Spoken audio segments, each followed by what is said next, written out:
சில்க்ஸின் ஆஹா ஓஹோ ஆடி சேல் 50% வரை தள்ளுபடி. எங்கேயும் எப்போதும் Supreme Furniture. Sri Vijaya stores பூஜை அன்பளிப்பு மற்றும் அலங்கார பொருட்கள் 49 வருட பக்தி மனம் கமிழும் ஒரு பாரம்பரிய கடை. பொதுவா இந்த விருச்சிக ராசிக்காரங்களுக்கு அவங்களுக்கான கோடீஸ்வர யோகத்தை தருகின்ற அந்த 3 பேர், அந்த விருச்சிக ராசிக்காரர்களை அவ்வளவு சீக்கிரம் யாரும் தூண்டி விடவே முடியாது. இவர்களுக்கு ஒரு கோபம் வந்தா, ரொம்ப உச்சபட்சமா ஏதாவது பிரச்சனை வந்தா தான் அந்த கோபத்தை அந்த இடத்துல வெளிப்படுத்துவாங்க. அதே நேரத்துல சில நேரங்களில் இவர்கள் அந்த காரியத்தை சாதிக்கணும். நான் நிறைய விருச்சிக ராசிக்காரர்களை பார்த்துருக்கேன். பார்க்கறதுக்கு பலாப்பழம் மாதிரி அப்படியே கரடு முரடா அப்படியே இருப்பாங்க. அதுக்கப்புறம் பழகும் போதுதான் தெரியும் தேனினும் இனிய சுவை அப்படின்னு சொல்றாங்க. ரொம்ப விட்டு கொடுக்கவே மாட்டாங்க, ரகசியங்களை காப்பாற்றுவாங்க. யாராவது ஒரு விஷயத்த சொன்னா மனசுக்குள்ள அதை வச்சுக்கிடுவாங்க. அவ்வளவு சீக்கிரம் அந்த விஷயத்த வந்து கடத்த மாட்டாங்க. ஆனா அந்த பலாப்பழத்தை எல்லாம் ருசிச்சதுக்கு அப்புறம் சக்கையை தூக்கி போடுற மாதிரி இவர்களை அடுத்தவர்கள் தூக்கி எறியும் போது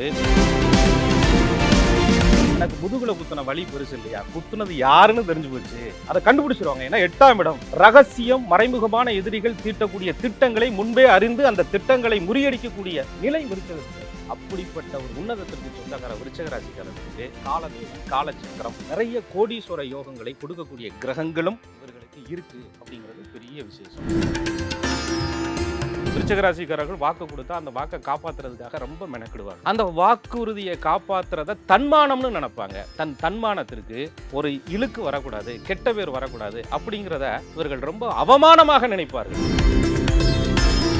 காலச்சக்கரத்திற்கு 3ஆம் இடத்திலே தைரிய வீரிய முயற்சி ஸ்தானம் என்று சொல்லக்கூடிய இடத்திலே உச்சமும் பெறுவதால் இவர்கள் தன்னை யாரெல்லாம் அவமானப்படுத்தினார்களோ அவர்கள் கண் முன்னாடி உச்சத்தை தொட்டே தீர்வார்கள். பணத்தால் குணத்தால் கெட்டாலும் மேன்மக்களே என்ற நிலையை விருச்சிக ராசிக்காரர்கள் ஒரு காலத்தில் அனுபவிப்பார்கள்.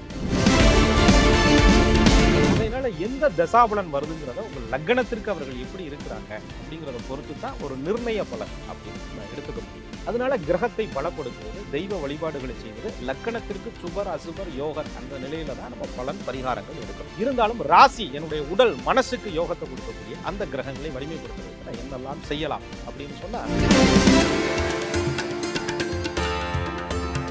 ஐபிசி பக்தி நேயர்கள் அனைவருக்கும் அன்பு வணக்கம். இன்னைக்கு நம்ம கூட விருச்சிக ராசிக்காரங்களுக்கு அவங்களுடைய வாழ்க்கையில அதிர்ஷ்டத்தை தருகின்ற, அது மட்டுமல்லாமல் சாதாரண மனிதனையும் கோடீஸ்வரரா மாற்றக்கூடிய அந்த 3 பேர் யார் அப்படிங்கிற விஷயத்த நம்மோடு பகிர்ந்து கொள்வதற்காக பிரபல ஜோதிடர் கோகுல கண்ணன் சார் நம்ம கூட இணைந்திருக்கிறார்கள். சார் வணக்கம்.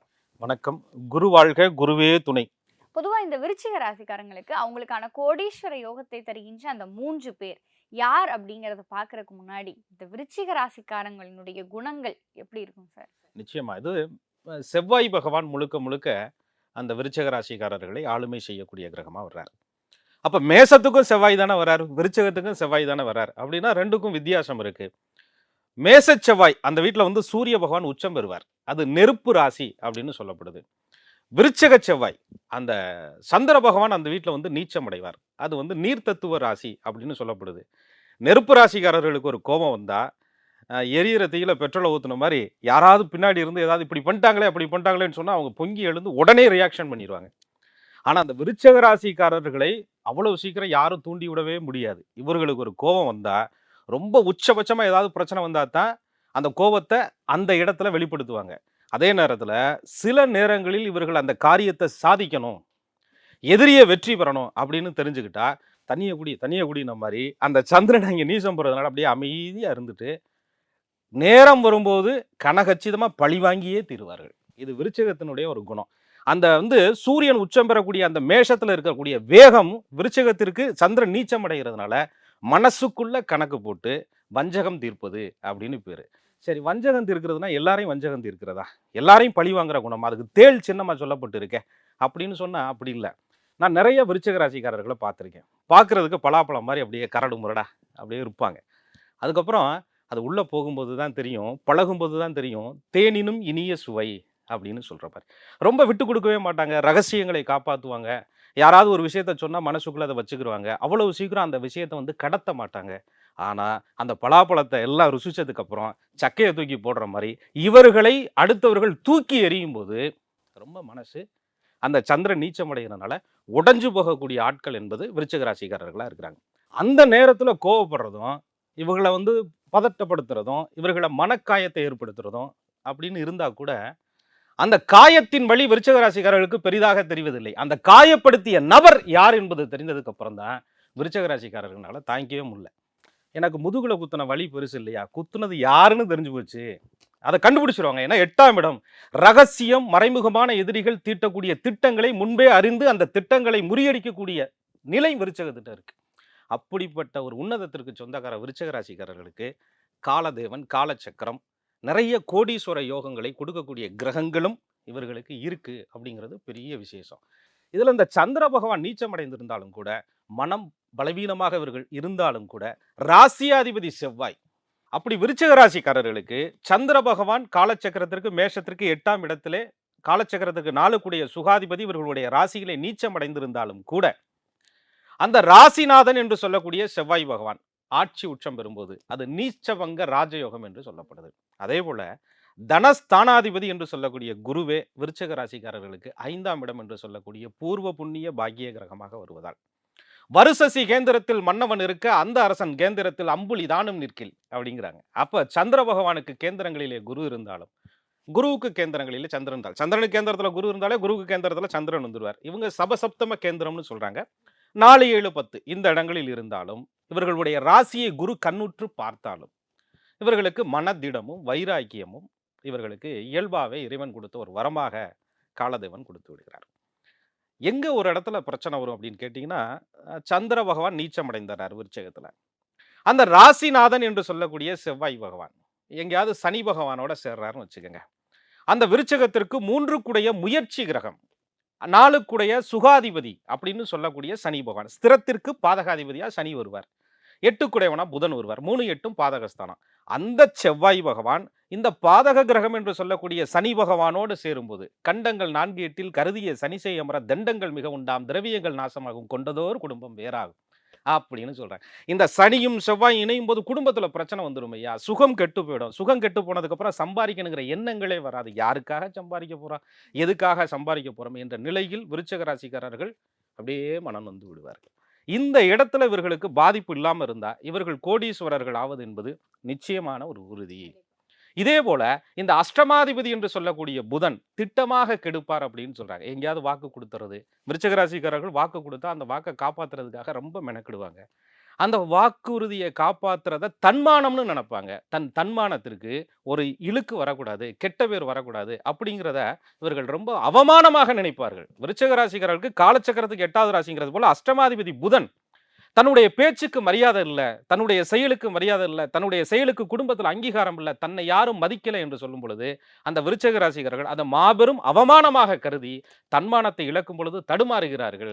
ஆனால் இதில் ஒரு பெரிய விசேஷம் என்னன்னு கேட்டிங்கன்னா, இந்த குருவும் செவ்வாயும் ஸ்ட்ராங்காக இருக்கக்கூடிய பர்சனாலிட்டியாக இருக்கக்கூடிய விருச்சிக ராசிக்காரர்கள் இந்த அவமானத்தை எல்லாம் தவிடுபடியாக்கி எங்கெல்லாம் இவர்கள் நிராகரிக்கப்பட்டார்களோ அங்கேயெல்லாம் வாழ்க்கையினுடைய உச்சத்தை தொட்ட கோடீஸ்வரர்களாகவும் நிறைய அதிகார பொறுப்புகளில் இருக்கக்கூடியவர்கள். ஏன்னா செவ்வாயின்னு சொல்றது அதிகாரம்ங்க, ஆளுமை செலுத்துறது. அதே போல அவங்க பாத்தீங்கன்னா பவர்ஃபுல்லான பொறுப்புகள்ல இருக்கிறது, ஒரு நிர்வகிக்கிறது, நாட்டை நேசிப்பது, குடும்பத்தை நேசிப்பது போன்ற குணங்கள் எல்லாம் இவர்களுக்கு கொடுப்பதற்கு காரணம் அந்த செவ்வாய் தான். அந்த செவ்வாய் இவர்களுக்கு காலச்சக்கரத்திற்கு 3ஆம் இடத்திலே தைரிய வீரிய முயற்சி ஸ்தானம் என்று சொல்லக்கூடிய இடத்திலே உச்சமும் பெறுவதால் இவர்கள் தன்னை யாரெல்லாம் அவமானப்படுத்தினார்களோ அவர்கள் கண் முன்னாடி உச்சத்தை தொட்டே தீர்வார்கள். பணத்தால், குணத்தால், கெட்டாலும் மேன்மக்களே என்ற நிலையை விருச்சிக ராசிக்காரர்கள் ஒரு காலத்திலே அனுபவிப்பார்கள். சார், இப்ப விருச்சிக ராசிக்காரங்களுக்கு அந்த கோடீஸ்வர யோகத்தை தருகின்ற 3 பேர்ல செவ்வாய் கிரகத்தை பத்தி சொல்லிட்டீங்க. அடுத்த 2 பேர் யாரு சார்? நிச்சயமா அத செவ்வாய் பகவான் எந்த அளவுக்கு ராசியாதிபதி அப்படின்ற ஒரு நிலையை வர்றார்களோ, ஒருத்தருக்கு தொழில் நல்லா இருக்கணும், தன்னுடைய கர்மஸ்தானம் அப்படின்னு சொல்லுவாங்க 10வது பாவகம், அந்த 10வது பாவகாதிபதி என்று சொல்லக்கூடிய சூரிய பகவான் ஒரு ராஜ கிரகம் இல்லையா. சூரியன் இவர்களுடைய ராசி விருச்சிகத்திற்கு செவ்வாயினுடைய ஆதிக்கம் என்பதால் இவர்கள் செவ்வாய் பகவானுக்கே மற்றொரு வீடு என்று சொல்லக்கூடிய மேசத்திலே சூரிய பகவான் உச்சமும் பெறுகிறார். அப்ப இவர்களுடைய ராசிக்கு 6லே சூரியன் உச்சம் பெற்றாலும் கூட 10 கூடிய ஜீவன ஸ்தானாதிபதி இவர்களுடைய தனாதிபதி என்று சொல்லக்கூடிய குருவோட ஒரு நட்பு கிரகமாகவும் இருக்கிறார். ராசியாதிபதி என்று சொல்லக்கூடிய செவ்வாய்க்கு சூரியன் நல்ல இடங்களிலே இருந்து சேர்ந்து பார்த்தால் இவர்களுக்கு நிறைய பாக்கியங்கள் கிடைக்கும் அப்படின்னு பொலிப்பானியா ஒரு பாடல்ல சொல்றாரு. அதுல என்ன சொல்றாரு அப்படின்னா, தர்ம கர்மாதிபதி யோகம்னு நம்ம கேள்விப்பட்டிருப்போம். அதாவது 9, 10 கூடையவர்களுடைய சேர்க்கையை தர்ம கர்மாதிபதி யோகம் அப்படின்னு சொல்றோம். தனஸ்தானாதிபதி என்று சொல்லக்கூடியவரும் 10ஆம் அதிபதி என்று சொல்லக்கூடிய கர்மஸ்தானாதிபதியும் இணைந்திருப்பதை தனகர்மாதிபதி யோகம் அப்படின்னு ஐயா சொல்றாங்க. அதுல 2ஆம் இடத்ததிபதி விருச்சிகத்திற்கு குருவாக வருகிறார். அவரை 2வது யோகாதிபதியாகவும் இவர்களுக்கு வருகிறார். 2ஆம் இடம் மாரகஸ்தானமாச்சே. எல்லா லக்னங்களுக்கும் ராசிக்கும் 2ஆம் இடத்ததிபதி கொஞ்சம் பாதிப்பை கொடுப்பாரு அப்படின்னு கேட்டா தனாதிபதி. அப்ப இந்த ஸ்திரத்திற்கு 5ஆம் இடங்கிற பூர்வ புண்ணிய பாக்கிய ஸ்தானத்தையும் அந்த குரு பகவான் பெறுவதால் இந்த குரு வந்து இவர்களுக்கு நன்மையான பலன்களை கொடுக்கக்கூடியவராக கடமைப்பட்டவராக இவர்களுக்கு இருக்கிறார். அப்ப புலிப்பாணி ஐயா என்ன சொல்றாரு அப்படின்னு கேட்டீங்கன்னா, செய்யப்பா இன்னும் ஒரு செய்தி கேளு, செயலாக நிதிகருமன் இருவர் கூடி கையப்பா கண்ணுற்று நோக்கினாலும் கனமுள்ளோர் இருவருமே மாறினாலும் ஐயப்பா அகம்பொருள் நிலமும் செம்பன் அப்பனே சிக்குமடா சென்மனுக்கு உய்யப்பா போகிறது கடாட்சத்தாலே புலிப்பாணி விளம்பினேனே அப்படின்னு சொல்றார். ஐயா 2ஆம் அதிபதி தனாதிபதி என்று சொல்லக்கூடிய குருவும் 10ஆம் அதிபதி என்று சொல்லக்கூடிய சூரியனும் சேர்ந்தாலும் இடங்கள் மாறி பரிவர்த்தனை பெற்றாலும் பரஸ்பர கேந்திர கோணங்களிலிருந்து பார்த்து கொண்டாலும் இந்த ஜாதகனுக்கு செம்பன் பூமி விளைநிலம் எல்லாம் கிடைக்கும் ஐயா. அப்படிப்பட்ட ஒரு யோகங்களை எல்லாம் 2ஆம் அதிபதி குரு இவர்களுக்கு கொடுப்பார். சூரியனுடைய தயவும் இருந்தால் மிகப்பெரிய வெற்றிகளை விருச்சிக ராசிக்காரர்கள் நிச்சயம் வாழ்க்கையிலே பெறுவார்கள். சார், இப்ப இந்த விருச்சிக ராசிக்காரங்களுக்கு கோடீஸ்வர யோகத்தை தருகின்ற அந்த 3வது கிரகம் எது சார்? நிச்சயம். அதாவது இவர்களுக்கு தனாதிபதி குருவை சொல்லிடுறோம், ராசியாதிபதி செவ்வாய் பகவானை சொல்லிடுறோம், 10ஆம் அதிபதி சூரிய பகவானை சொல்லிடுறோம். அப்ப ராசிக்கு 9 குடையவன் யாரு இவர்களுக்கு? 9ஆம் இடம் தானே நீங்கள் செய்த பாக்கியங்கள். அதை பூர்வ ஜென்மத்துல கோவில் குளங்கள் தெய்வ தரிசனங்கள் தீர்த்த யாத்திரைகள் இந்த மாதிரி நிறைய விஷயங்கள் செய்ததனுடைய பாக்கிய ஸ்தானம், அனுபவிக்கிறதுக்கு கொடுத்து வைக்கக்கூடிய பாக்கியம் என்று சொல்றோம். அந்த பாக்கியாதிபதி சந்திர பகவானா இவர்களுடைய ராசிக்கு வர்றார். அந்த சந்திரன் ஒரு யோக கிரகமாக விருச்சிக ராசிக்காரர்களுக்கு சொல்லப்படுது. அப்படி பார்த்தா ஸ்திர ராசிக்கு 9ஆம் இடம் பாதகஸ்தானமாச்சே அப்படின்னு சொல்லும்போது அவர் வந்து நீச்சம் அடைகிறாரே அப்படின்ற ஒரு அமைப்பு விருச்சிகத்திற்கு சொல்லப்படுது. அந்த சந்திரனுக்கு அந்த இவர்களுக்கு பிறந்த லக்னத்தின் அடிப்படையில் இவர்கள் விருச்சக ராசியிலே பிறந்து விருச்சக லக்னமாகவே இருக்கிறாங்கன்னா இந்த கிரக அமைப்புகளுடைய நிலை. இவர்கள் விருச்சக ராசியில பிறந்து தனுசு லக்னம், மீன லக்னம், மேஷ லக்னம், கடக லக்னம், சிம்ம லக்னமாக இருக்கும்போது அந்த சந்திர பகவானுடைய நிலை. இதை பொறுத்து அந்த சந்திர பகவான் எப்படி அந்த சிவபெருமானுடைய பிறை சூடிய சிவபெருமானுடைய கொன்றை மலர் சூடிய சிவபெருமானுடைய பார்வை பட்டவுடன் தன் பக்தர்களுடைய பாவமெல்லாம் கரைந்து போகுதோ, அதுபோல இந்த சந்திரனுடைய பார்வை பட்டவுடன் நல்ல இடங்களிலிருந்து குருவும் அந்த சந்திரனை பார்த்தால், செவ்வாயும் பார்த்தால் சசமங்கல யோகம், நிறைய யோகங்கள் எல்லாம் கிடைத்து இந்த விருச்சிக ராசிக்காரர்களுக்கு ஒரு சொத்து வாங்கினா 2 சொத்து வாங்குறது, அந்த சொத்து பன்மடங்கு விலையேற்றம் ஏற்படுவது, சொத்துக்களாலும் நிறைய நன்மைகளை பெறக்கூடிய ஒரு பாக்கியத்தை அந்த சந்திரன் கொடுத்து விடுகிறார்.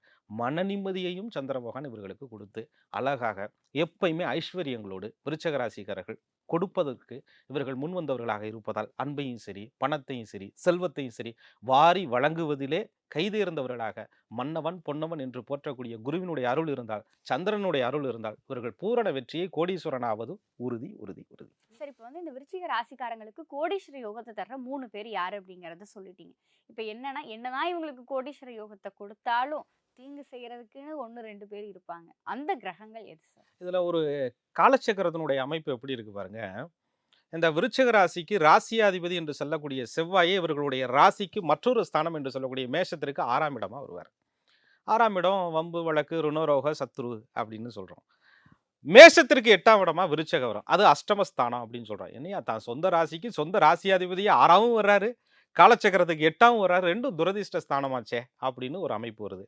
இதுல இந்த தன பூர்வ புண்ணியாதிபதி என்று சொல்லக்கூடிய குரு பகவான் இவர்களுடைய ஸ்திரத்திற்கு ஸ்திர ராசி அப்படின்னு சொல்லக்கூடிய இந்த அமைப்பிற்கு பாக்கியஸ்தானத்துல போய் இவர்கள் உச்சமே பெற்றிருந்தாலும் கூட, குரு வந்து அந்த இடத்துல உச்சமே பெற்றிருந்தாலும் கூட இவர்களுடைய முயற்சி பாவகத்திலே நீச்சம் அடைந்து போவதால் அப்ப மனசு எப்படி ஆகுதுன்னு கேட்டீங்கன்னா, யார் இவர்களை கைவிட்டாலும் கூட ஒரு மாதிரி இவங்க அட்ஜஸ்ட் பண்ணி அந்த சோகத்தை காமிக்காம அப்படியே கடந்து போயிடுவாங்க.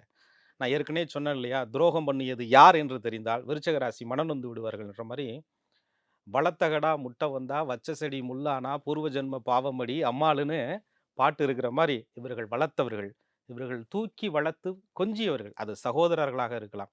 பொதுவாக விருச்சிக ராசிக்காரர்கள் மூத்தவர்களாக இருந்தால் தனக்கு கீழே இருக்கக்கூடிய குழந்தையை தாய் போல் அரவணைத்து வளர்ப்பார்கள். அதே மாதிரி அந்த சகோதர உறவு பாராட்டுவார்கள். செவ்வாயா இருக்கிறதுனால தன் குழந்தையை ரொம்ப நேசிப்பாங்க. இந்த இரத்த சம்பந்த உறவுகள் இவர்களுக்கு ஒரு காலகட்டத்திலே எதிரியாகவும் மாறுவார்கள். அந்த இரத்த உறவுகளால் பிரச்சனைக்கு ஆளாகக்கூடியவர்களாக விருச்சிக ராசிக்காரர்கள் வரும்போது மனம் நொந்து விடுவார்கள். அதனால இவங்க எப்பயுமே அந்த ஒரு பாதுகாப்பு, இவங்க நமக்கு உதவுவாங்க, இவங்க நம்மளோட இருப்பாங்க அப்படிங்கிற எதிர்பார்ப்பை ஆரம்பத்திலேயே குறைத்து கொண்டால் நன்மையான ஒரு அமைப்பா இருக்கும் அவர்களுக்கு. நிச்சயமா சார். சார் இப்போ வந்து இந்த விருச்சிக ராசிக்காரங்களுக்கு கோடீஸ்வர யோகத்தை தருகின்ற 3 பேர் யார் அப்படிங்கிறதையும், எந்த கிரகம் இவங்களுக்கான தீமை செய்யும், அங்க எவ்வளவு கவனமா இருக்கணுங்கிறதையும் சொன்னீங்க. இப்போ என்ன அப்படின்னா, இவங்களுக்கு கோடீஸ்வர யோகத்தை தருகின்ற அந்த 3 கிரகங்களையும் ஆக்டிவேட் பண்ணணும். அவங்க நம்ம வாழ்க்கையில நல்ல விஷயங்களை இன்னும் இன்னும் செய்யணும்னா, அதற்கான எளிய வாழ்வியல் பரிகாரங்கள் என்ன சார்? நிச்சயமா. அதான் விருச்சிகத்துல பிறக்கும்போது அனுசம், கேட்டை, விசாகம் அந்த நட்சத்திர அமைப்புகள்ல பிறக்குறாங்க. அதுல அனுச நட்சத்திரம் முழுமையா 4 பாதங்களும் அங்கே இருக்கு. கேட்டை நட்சத்திரம் முழுமையா 4 பாதங்களும் அங்கே இருக்கு. விசாக நட்சத்திரத்தினுடைய ஒரு பாதம் அங்கே இருக்கு. அப்ப இவர்களுக்கு அந்த அனுஷத்துல பிறக்கும்போது சனி, புதன், கேது, சுக்கிரன் அப்படி திசைகள். கேட்டையிலே பிறக்கும்போது புதன், கேது, சுக்கிரன் அப்படின்ற திசைகள். விசாகத்திலே பிறக்கும்போது குரு, சனி, புதன், சுக்கிரனுடைய திசைகள். அப்ப நீங்க சொன்ன அந்த குரு திசையோ, சூரிய திசையோ, செவ்வாய் திசையோ, சந்திர திசையோ எங்களுக்கு வரலையே அப்படின்ற ஒரு அமைப்பும் விருச்சகத்திற்கே சொல்லப்படுது. இதே நேரத்துல இந்த சனி, புதன், சுக்கிரன் போன்ற கிரகங்கள் உங்க லக்னத்திற்கு யோகாதிபதிகளாக இருந்து நீங்க ராசி விருச்சகமா இருக்கிறீங்க, மகரம், கும்பம், மிதுனம், கன்னி, துலாம், ரிஷபம் இப்படி லக்னங்களா இருக்கிறீங்கன்னா ஆரம்ப காலகட்டங்களிலே இந்த சனி, புதன், சுக்கிரன் உங்களுக்கு யோகங்களை கொடுத்துருவாங்க. பிற்பகுதி வாழ்க்கையில ரொம்ப ஒரு ஏமாற்றமான நிலைகள் அடுத்தடுத்த தசாபுத்திகள்ல உங்களுக்கு வரும். அதனால தான் நான் ஆரம்பத்துல செல்வந்தராக இருந்தேன், பின்னாடி பாதிக்கப்பட்டேன்னு சொல்றது. அதே நேரத்துல உங்களுக்கு லக்னம் மீனம், தனுசு இந்த மாதிரி குரு அணி லக்னங்களாக இருந்து இந்த திசைகள் எல்லாம் வரும்போது ஆரம்ப கட்டத்திலே ரொம்ப போராடி கஷ்டப்பட்டு ஒரு 30, 35 வயது வரை ரொம்ப உழைப்பை கொடுத்து அதுக்கப்புறம் வாழ்க்கையினுடைய உச்சத்தை தொடுவது விருச்சக ராசியினுடைய ஒரு அமைப்பு. ஆகையினால எந்த தசாபலன் வருதுங்கிறத உங்கள் லக்னத்திற்கு அவர்கள் எப்படி இருக்கிறாங்க அப்படிங்கிறத பொறுத்து தான் ஒரு நிர்ணய பலன் அப்படின்னு நம்ம எடுத்துக்க முடியும். அதனால கிரகத்தை பலப்படுத்துவது, தெய்வ வழிபாடுகளை செய்வது, லக்கணத்திற்கு சுபர், அசுபர், யோகர் அந்த நிலையில தான் நம்ம பலன் பரிகாரங்கள் எடுக்கணும். இருந்தாலும் ராசி என்னுடைய உடல் மனசுக்கு யோகத்தை கொடுக்கக்கூடிய அந்த கிரகங்களை வலிமைப்படுத்துறதுக்கு நான் என்னெல்லாம் செய்யலாம் அப்படின்னு சொன்னா, பொதுவா தனம், காசு கொடுக்கிற கிரகம் குரு பகவான். அந்த இடத்திலே தனஸ்தானம் என்று சொல்லக்கூடிய இடத்துல மூல நட்சத்திரம் 4 பாதமும் கேது பகவானுடைய நட்சத்திரமும் இவர்களுக்கு இருக்கு. அப்ப பெரிய சித்தர்கள், மகான்கள், ஜீவ சமாதிகளுடைய வழிபாடு இயற்கையாகவே நம்ம சொல்லப்படுறோம். அதுல மறைந்த நம்மோடு இருக்கக்கூடிய ஆத்மாவோடு நம்மளோட தொடர்பில் இருக்கக்கூடிய சரீரத்தை விட்டுவிட்டு ஆத்ம தொடர்போடு இருக்கக்கூடிய அந்த சித்தர்களுடைய ஜீவ சமாதியை இவர்கள் தேடி போவது குருவை பலப்படுத்தும். அதுல மூல நட்சத்திரத்திலே அந்த ஜீவ சமாதி பெற்ற ஒரு மகானுடைய அற்புதமான சன்னதி இருக்கு. அது திண்டுக்கல் பக்கத்துல பிஎஸ்என்ஏ காலேஜுக்கு பக்கத்துல கசவனம்பட்டி என்ற இடத்திலே ஜோதி மௌனகுரு நிர்வாண சுவாமிகளுடைய சமாதி. அங்கே மூல நட்சத்திரம் மிகப்பெரிய ஒரு விசேஷமாக சொல்லப்படுது. ஐயாவினுடைய அந்த மூல நட்சத்திர நாளிலே ஐப்பசி மூல நட்சத்திர நாளிலே அங்கே வந்து மிகப்பெரிய சிறப்பான குரு தரிசனம் இவர்களுக்கு செய்யும் பொழுது வாழ்க்கையிலே குருவினுடைய அருளால் மிகப்பெரிய நன்மைகள் எல்லாம் இவர்களுக்கு கிடைக்கும் அப்படின்ற ஒரு அமைப்பு இருக்கு. குரு சம்பந்தப்பட்ட உயிர்களுக்கு, குழந்தைகளுக்கு இந்த மாதிரி விஷயங்களை நிறைய தான தர்மங்களை கொடுக்கும்போது குருவினுடைய அருள் இவர்களுக்கு கிடைத்து நல்ல பாக்கியங்கள் இவருக்கு உண்டாகும். சார் இப்போ வந்து நீங்க குருவை வந்து ஆக்டிவேட் பண்ணணும் அப்படின்னு சொன்னா, விருச்சிக ராசிக்காரங்க என்ன மாதிரியான வாழ்வியல் பரிகாரம் செய்யணும்ங்கிறத சொன்னீங்க. அடுத்து செவ்வாயை ஆக்டிவேட் பண்ணணும்னா அவங்க என்ன விஷயம் செய்யணும் சார்? செவ்வாய் வந்து பூமி தத்துவ கிரகம், நில தத்துவ ஒரு அமைப்பு. ஆனா இவர்களுடைய ராசி வந்து நீர் ராசி அப்படின்னு சொல்லப்படுது. அந்த நீர்லையுமே பார்த்தீங்கன்னா விருச்சகம் ரொம்ப ஆழமான மர்மமான இடங்கள், குளம், குட்டை இது எல்லாமே அந்த விருச்சகத்தினுடைய ஒரு அமைப்பை சொல்லப்படுது. அப்ப இவர்கள் செவ்வாய் பகவானை அந்த முருகப்பெருமானை பூஜித்து வருவது, சஷ்டி விரதங்கள் கடைபிடிப்பது, அதே போல செவ்வாயினாலே ஆயுதம் அப்படின்னு சொல்றோம். அப்ப கோவில் தன்னுடைய குல தெய்வத்திற்கு குரு அப்படிங்கிறது உங்களுடைய பூர்வ புண்ணியமா வர்றதுனால பூர்வ புண்ணியம் என்று சொல்லக்கூடிய மீனத்திற்கு விருச்சகம் 9ஆம் இடங்கிற பாக்கியம், காலச்சக்கரத்திற்கு 8வது இடம். அப்ப ஆயுதம் இல்லாத நம்ம சுவாமியே இல்லை அப்படின்னு சொல்றோம். அது பெருமாளாக இருந்தாலும் கூட சங்கு சக்கர அவயங்களோடு பக்தர்களை காத்தருள்வதற்காக உட்கார்ந்திருப்பார். அதுபோல இவர்களுடைய குலதெய்வ கோவிலிலே ஆயுதம் வாங்கி வைப்பது. எனக்கு கருப்பண சுவாமி குலதெய்வங்க, அருவாள் வாங்கி வைங்க. எனக்கு காளி குலதெய்வங்க, திரிசூலம் வாங்கி வைங்க. என் கோவில்ல முருகர் இருக்கிறாருங்க, வேல் வாங்கி வைங்க. அப்படி உங்களுடைய குலதெய்வ கோவில் ஸ்தலத்திலே ஆயுதங்கள் சுவாமிக்கு பயன்படக்கூடிய அந்த ஆயுதங்களை வாங்கி வைப்பது. ஒண்ணுமே இல்லையா, அந்த கோவிலுக்கு அந்த அன்னதானம் செய்யக்கூடிய சமையல் பாத்திரங்கள், அதில் அருவாமனை, அருவா இந்த மாதிரியான பொருட்களை வாங்கி கொடுப்பது செவ்வாயை பலப்படுத்தும். நீங்க அந்த அந்த பாத்திரத்திலே சமைத்து உணவுகள்லாம் கொடுக்கும்போது உங்களுக்கு இங்கே நல்ல ஒரு பாசிட்டிவ் என்பது உங்களை சுற்றி உருவாகும் அப்படிங்கிறது இதனுடைய நுட்பம். சார் அடுத்ததா சந்திரன் அப்படிங்கிற கிரகத்தை வந்து ஆக்டிவேட் பண்ணணும். அந்த தசை நமக்கு வரல அப்படின்னாலும் சந்திரனை நம்ம ஆக்டிவேட் பண்ணணும்னா என்ன விஷயம் செய்யலாம்? நிச்சயமா சந்திர பகவானுடைய பார்வை அப்படிங்கிறது நம்ம விரும்பலைனாலும் அவர் நம்மளை பார்த்துக்கிட்டே இருப்பார். என்ன நம்ம கொஞ்சம் வீட்டை விட்டு வெளியில வந்து நிலவை பார்த்து வழிபாடு பண்ணி கொஞ்சம் நிலவு வெளிச்சத்தில் உட்காந்து அந்த குடும்பம் 2ஆம் இடங்கிறது குரு குடும்பத்தோட உட்காந்து நிலாச்சோறு சாப்பிட்றதுன்னு அன்னைக்கு சொல்லுவாங்க. இன்னைக்கு எங்க நிலாவில் தான் போய் சோறு சாப்பிடணும் போல இருக்கு அப்படின்ற மாதிரி இருக்கு. அதனால அந்த குடும்பத்தோட உட்காந்து அந்த நிலவு பார்த்து தரிசனம் செய்வது பௌர்ணமி அன்று பொதுவாக வந்து கோவில்களில் தன்னுடைய குலதெய்வ கோவிலாக இஷ்ட தெய்வ கோவில்களில் போய் கிரிவலம் வருவது இது ரொம்ப ஒரு விசேஷமா இருக்கும்.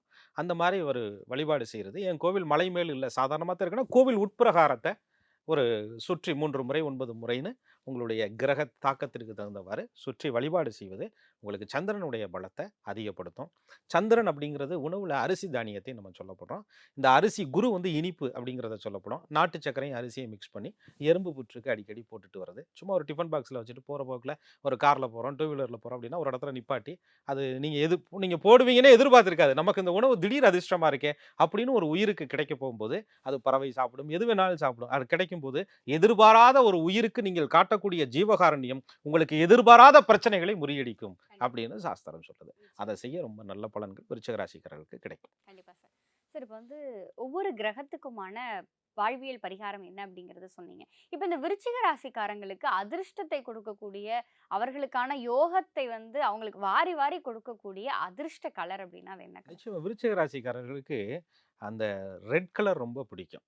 அந்த செவ்வாயினுடைய ஆதிக்கம் இருக்கிறனால. அதே மாதிரி அந்த பவளம் அப்படின்றது ரொம்ப இவர்களுக்கு பிடிக்கக்கூடிய ஒரு அமைப்பு. அந்த பவளத்தினுடைய கலர் ரொம்ப பிடிக்கும். அதுக்கப்புறம் பிங்க் கலர் ரொம்ப விருச்சிக ராசிக்காரர்களுக்கு ஒரு ரோஸை பார்த்தாங்கன்னா அப்படியே நின்று மதிமயங்கி அதோட பேசுறது இதெல்லாமே பார்த்தீங்கன்னா அந்த விருச்சிக ராசிக்காரர்களுக்கு ரொம்ப அந்த பூக்களை ரொம்ப பிடிக்கும். அதே போல் குரு 2 அஞ்சக்கூடியவனா வர்றதுனால குழந்தைகளை ரொம்ப பிடிக்கும். மஞ்சள் நிறத்தை ரொம்ப பிடிக்கும் இவர்களுக்கு. அந்த மஞ்சள் நிற ஆடைகளை எல்லாம் தன்னுடைய இன்டர்வியூ முக்கியமான காரியங்களுக்கு இவர்கள் பயன்படுத்தி கொள்ளும்போது ஒரு நல்ல வெற்றி இவர்களுக்கு கிடைக்கும். பொதுவாகவே அந்த மஞ்சளும் சிவப்பும் சேரும் பொழுது ஒரு மங்களகரம் உண்டாகிறது. விருச்சிக ராசிக்காரர்கள் ஒரு இடத்துல இருக்கும்போது அந்த இடமே மங்களகரமாக மாறிவிடுகிறது. அப்ப ராசியாதிபதி என்று சொல்லக்கூடிய செவ்வாயும் தனாதிபதி என்று சொல்லக்கூடிய குருவும் இணைந்த அந்த சந்தனத்தையும் குங்குமத்தையும் நெற்றியில் வைத்துக்கொண்டு விருச்சிக ராசிக்காரர்கள் தனவசியத்தோடு குலதெய்வத்தை கும்பிட்டார்கள் என்றால் தெய்வத்தினுடைய அருள் இவர்களுக்கு பூரணமாக கிடைக்கும். இவர்கள் கையில ஒருத்தருக்கு சந்தனமோ குங்குமமோ வைத்தார்கள் என்றால் அந்த தம்பதிகள் நீடூடி வாழ்வார்கள். நல்ல தாம்பத்தியங்கள், நல்ல செல்வங்களை பெறுவார்கள். இவர்களுடைய ஆசீர்வாதம் அவர்களுக்கு மிகப்பெரிய வெற்றியை தேடி கொடுக்கும். ஏனென்றால் வாக்கு ஸ்தானத்திலே குரு இருப்பதால் நல்ல வாக்கை சொல்லி வாழ்த்துவார்கள், மனசார வாழ்த்துவாங்க. அதனால எந்த கோவிலுக்கு போனாலும் சந்தன அபிஷேகம் செய்து வருவது இதெல்லாம் இவர்கள் பயன்படுத்தலாம். மஞ்சள் நிறம் மிகப்பெரிய வெற்றியை கொடுக்கும். அடுத்தது வெண்மை. அப்ப இவர்களுக்கு வெண்மையும் ரொம்ப பிடிக்கும். சுக்கிரனுடைய அம்சம்ல நம்ம சொல்றோம் அப்படின்னா சந்திரனுக்கும் ஒரு விதமான வெண்மை அமைப்பு சொல்லப்படுகிறது.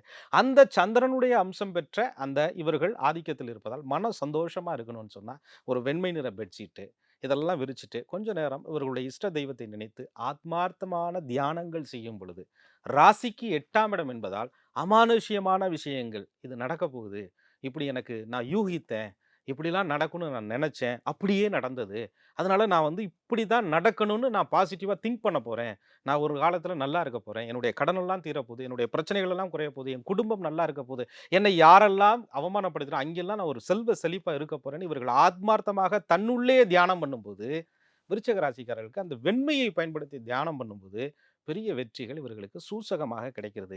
ஏன்னால் இது மறைமுக ராசி. உங்களுடைய பிரார்த்தனைகளை இங்கு மனசுக்குள்ளே மறைமுகமாக வைத்துக் கொள்ளும் பொழுது வெற்றிகள் இவர்களுக்கு உருவாகும். சார் இப்ப இந்த விருச்சிக ராசிக்காரங்களுக்கு அதிர்ஷ்டத்தை தரக்கூடிய எண் அப்படின்னா அது என்ன எண் சார்? நிச்சயமா 9வது எண் அப்படிங்கிறது ராசியாதிபதி செவ்வாயினுடைய ஆதிக்க எண். அதே நேரத்தில் உங்கள் லக்னம் என்னங்கிறதையும் நீங்கள் வந்து முடிவு பண்ணிக்கிட்டு ஒரு எண்ணை தேர்வு பண்ணணும். பெரும்பான்மையாக விருச்சிக ராசிக்காரர்களுக்கு 9வது எண் என்கிறது ரொம்ப ஒரு லக்கி நம்பர். எல்லாருக்குமே 9வது நம்பர் ஒரு லக்கி நம்பராக அமையும். அதுபோல் விருச்சிகத்துக்கு அது ரொம்ப சிறப்பாக இருக்கும். சார் இப்போ விருச்சிக ராசிக்காரங்களுக்கு கோடீஸ்வர யோகத்தை தருகின்ற 3 கிரகங்களும் அந்த 3 கிரகங்களை ஆக்டிவேட் பண்றதுக்கு என்ன மாதிரியான வாழ்வியல் பரிகாரம் அப்படிங்கிறத சொன்னீங்க. இப்போ இது எல்லாத்தையும் கடந்து இந்த 3 கிரகத்துக்கும் சேர்த்த மாதிரி இந்த ஒரு கோயில் இருக்கு. இந்த ஒரு கோயிலுக்கு போயிட்டு வந்தாலே உங்களுக்கான அந்த ராஜ யோகம் கன்ஃபார்ம் அப்படின்னா அது என்ன கோவில் சார்? நிச்சயமா. அதாவது குரு அணி லக்னங்களில் பிறந்தவர்களுக்கு சூரியன், செவ்வாய், குரு இவர்கள் யோகம், சந்திரன் யோகம் செய்வதற்கும், சுக்கிரன் அணி லக்னங்களில் பிறந்தவர்களுக்கு சனி, புதன், சுக்கிரன் இது எனக்கு தசை நடத்திக்கிட்டு இருக்கு, ஆனால் நான் விருச்சிக ராசியில் இருக்கேன் அப்படின்னு இருப்பவர்களுக்கு யோகம் செய்வதற்கும், அந்த செவ்வாய் பகவான் ராசியாதிபதி என்று சொல்லக்கூடிய செவ்வாய் பகவானே பூஜித்த ஸ்தலம்னு ஒன்று இருக்குது. அதில் வைத்தீஸ்வரன் கோவிலை நம்ம சொல்கிறோம். அதே போல் இதில் ஏன் நான் இந்த கோவிலை சொல்ல போகிறேன் அப்படின்னு கேட்டிங்கன்னா, தஞ்சாவூர் பக்கத்தில் இளந்துறை அப்படின்ற இடத்துல இருக்கக்கூடிய சுந்தரேஸ்வரருடைய கோவில் அற்புதமான ஸ்தலம். அங்கேயே பத்ரி நாராயண பெருமாளும் அங்கே இருக்கிறார். அப்ப இந்த ஸ்தலத்திற்கு இவர்கள் தன்னுடைய ஜென்ம நட்சத்திரத்தன்று, நீங்க ஒரு 3 நட்சத்திரத்துல பிறந்திருப்பீங்க, இந்த 3ல ஏதோ ஒரு நட்சத்திரத்துல பிறந்திருப்பீங்க, விசாகம், அனுஷம், கேட்டையில. அந்த நட்சத்திர நாளிலே சென்று உங்க குலதெய்வ அனுமதியை முதல்ல வாங்கிக்கிட்டு குலதெய்வத்திற்கு காணிக்கை எடுத்து வச்சுட்டு வாழ்க்கையில மாற்றங்கள் ஏற்படணும் அப்படின்னு மனதார வேண்டி அந்த கோவில் சென்று வரும்போது நல்ல மாற்றங்கள் எல்லாம் இவர்களுக்கு உருவாகும். கண்டிப்பா சார். சரி, இப்ப விருச்சிக ராசிக்காரங்களுக்கான கோவிலையும் நீங்க சொல்லிட்டீங்க. என்னதான் விருச்சிக ராசிக்காரங்களுக்கு இந்த கோடீஸ்வர யோகம் எல்லா வளம் நலம் கிடைச்சாலும் விருச்சிக ராசி இந்த இடத்துல நீங்க கவனமா இருக்கணும் அப்படின்னு சொல்லி அவங்களுக்கு ஒரு எச்சரிக்கையும் ஒரு கவனத்தையும் கொடுக்கிற மாதிரியா இருந்தா அது என்ன விஷயம் சார்? நிச்சயமா இவர்களுக்கு மன வாழ்க்கை அப்படின்னு சொல்லக்கூடிய 7ஆம் அதிபதி ராசிக்கு சுக்கிரன், அவரே 12ஆம் இடங்கிற ஐயன சையன போக ஸ்தானாதிபதியாக இவர்களுடைய ராசிக்கு வர்றார். அவர் லாபஸ்தானத்திலே, விருச்சிக ராசிக்கு லாபஸ்தானத்திலே நீச்சம் என்ற அமைப்பையும் பூர்வ புண்ணிய ஸ்தானத்திலே உச்சம் என்ற நிலையும் பெறார். இவர்கள் உச்சமாக வாழ்வதற்கும் வாழ்க்கையில லாபங்கள் கிடைக்கும் போது அதை அனுபவிக்க விடாம போகிறதற்கும் குடும்ப வாழ்க்கையை ஒரு காரணமா அமைந்து விடும். ஒன்றும் இல்லை, மனசு அப்படியே சோர்ந்து உட்காரும்போது ஒரு விருச்சிக ராசிகள் பிறந்தவர்களுக்கோ ஒரு லக்னத்தில் பிறந்தவர்களுக்கோ ஒரு சர்ப்ரைஸ். அதாவது எவ்வளவு பெரிய பிரச்சனையாக இருந்தாலும் சரி, குடும்பத்துல 10 நாள் பகையை கூட 10 ரூபா ஸ்டிக்கர் போட்டு சரி பண்ணி விடுமா. அப்படி விருச்சிக ராசிக்காரர்களுக்கு ஒரு சர்ப்ரைஸான ஒரு கிஃப்ட், அவங்கள கரெக்ட் பண்றது ரொம்ப ஈஸி, அவங்களுடைய நன்மதிப்பை பெறுவது ரொம்ப ஈஸி. அவர்களுக்கு ஒரு சர்ப்ரைஸான கிஃப்ட் ஆத்மார்த்தமா. ஆனால் விருச்சிக ராசிக்காரர்கள் இது வந்து காக்கா பிடிக்கிறதுக்கு கொடுக்குற கிஃப்ட்னு தெரியும். தெரிந்தாலும் அவர்களுக்கு சர்ப்ரைஸ் பண்ணும்போது அவங்க மன நிம்மதி ஆயிடுவாங்க, குடும்பத்தில் பிரச்சனைகள் குறையும், ஆட்டோமேட்டிக்காக இருக்கும். நீங்கள் எப்பயுமே ஒரு சின்ன பொருளை கூட ரகசியமாக அவர்களுக்கு கொடுத்து பாருங்கள், விருச்சிக ராசிக்காரர்கள் சந்தோஷம் அடைவார்கள். குடும்ப நிம்மதி நீங்கள் தொடர்வதற்கு இதுவே ஃபார்முலா. சார், இந்த விருச்சிக ராசிக்காரங்களுக்கு அவங்களுடைய குணாதிசயங்கள் எப்படி இருக்கும் அப்படிங்கிறதுல துவங்கி அவங்களுக்கான கோடீஸ்வர யோகத்தை தருகின்ற 3 பேர் யார் அப்படிங்கிறத சொல்லி எந்த கிரகத்துக்கிட்ட அவங்க ரொம்ப கவனமா இருக்கணும், அதனுடைய தாக்கங்கள் குறைய என்ன மாதிரியான விஷயங்கள் செய்யணும் அப்படிங்கிறதையும், எளிய வாழ்வியல் பரிகாரங்கள், அதிர்ஷ்டகரமான எண், அதிர்ஷ்டகரமான நிறம் அப்படிங்கிறத சொல்லி எல்லா கிரகத்தையும் சேர்த்து உங்க வாழ்க்கையில நல்ல நிகழ்ச்சிகள்லாம் நடக்கணும்னா இந்த ஒரு கோயிலுக்கு போயிட்டு வாங்க அப்படிங்கிறதையும் சொல்லி இந்தந்த விஷயங்கள்ல எச்சரிக்கையாகவும் இருங்கள் அப்படின்னு சொல்லி விருச்சிக ராசிக்கான ஒரு முழு பொக்கிஷத்தை கொடுத்துருக்கீங்க. நிச்சயம் இதை பார்க்கின்ற விருச்சிக ராசிக்காரங்களுக்கு அவங்களுடைய வாழ்க்கையும் ஒரு வளமான வாழ்க்கையா மாறி அந்த கோடீஸ்வர யோகம் அவங்க கைக்கும் வரும் அப்படிங்கிற நம்பிக்கை எங்களுக்கு வந்திருக்கு. நீங்க எங்களோடு பகிர்ந்து கொண்ட இந்த பல அரிய தகவல்களுக்கும் உங்களுடைய இந்த நேர்காணலுக்கும் நன்றி சார். உங்களுக்கு நன்றி. ஐபிசி நேயர்களுக்கு மனமார்ந்த நன்றி. குரு வாழ்க, குருவே துணை.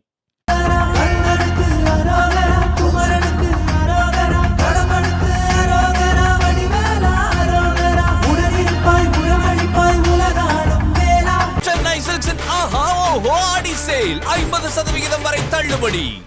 எங்கேயும் எப்போதும் Supreme Furniture. Sri Vijaya stores பூஜை அன்பளிப்பு மற்றும் அலங்கார பொருட்கள் 49 வருட பக்தி மனம் கமிழும் ஒரு பாரம்பரிய கடை.